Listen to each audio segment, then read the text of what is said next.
The AC has gone out on you. Yes, the change of seasons means it could be pretty stressful for your automobile. Let's talk about summer tweaks that will keep you rolling. Yeah, we have Laure Fix, the car coach, joining us from Buffalo. Lauren, happy summer to you. And I mean, especially as we get into the heat of the next several months, let's talk air conditioning. What does the car owner need to check? Well, obviously, you need to be car care aware. So you need to be on top of these things before these problems happen to save you a lot of money. But if you get in the car, you haven't used the AC all year, and you turn it on, and you're like, wow, it's not doing its job. Don't try to fix this yourself because you don't want to damage the environment, because the stuff that's in your system could be Freon, it could be different types of chemicals. The idea is to find a certified technician who's ASE and have them evacuate the system and recharge it for you properly. And they can also evaluate if there's any damage, because that can be expensive. That's why you want to be on top of these things. Well, like our bodies, autos also need to stay hydrated in the summer. Talk about the fluids.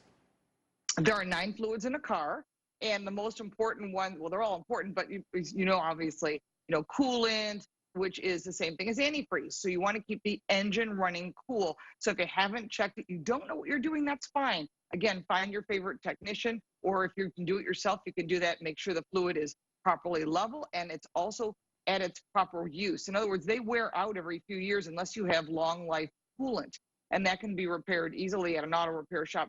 Oil, power steering, anything that's going wrong with your car probably has something to do with fluids, so make sure you get them checked.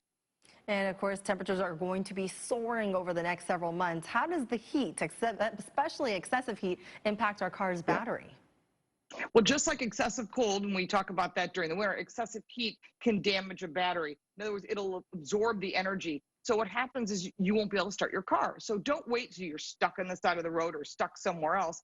Make sure that you go out and you find yourself a new battery. And if you choose to buy it in an auto parts store, or you decide to do it yourself or have someone do it for you, get a warranty. It'll save you down the road and save that paperwork. And let's talk about tires as well. The air temperature might be 90, but the asphalt temperature could be 140 degrees. What do you need to know about tires in the summer? The key thing is to check your tire pressure once a month. Use the number inside your driver's door. Never, ever the number on your tire. Make sure you do it in the morning when the tires are cold. It'll give you better fuel economy, better handling, better performance, and longer life, because tires are not low cost. And then let's go inside the car. Summer heat can actually damage your car's interior, even sending you to the ER. I mean, especially with leather interior. How can we stay safe with that? Well, if you've got little kids, the most important thing is to get a beach blanket and just cover the seat, especially the seat belts. Those hot metal buckles can burn anyone, especially little kids are very sensitive to this. So cover the car seats. If you've got a way to put up a sun shield, you can buy them. They're like a couple dollars over the windshield. Try to make sure that you park in the shade if possible, because it also doesn't just damage the interior. You can get injured because the inside of a car gets very hot. And real quick, air conditioning and fuel economy, people should turn the AC on, or they're thinking, oh no, it's going to cost more gas as I drive. What's the deal on that? Not anymore. That's an old myth, which we have talked myths in the past. Air conditioning no longer runs off the engine. It's running on a separate system. And so if you decide you want to cool the vehicle off, and maybe the kids get a drink before they jump in the car, it's a great idea. Open the windows, turn the AC on to the maximum AC, cool the car off before getting in.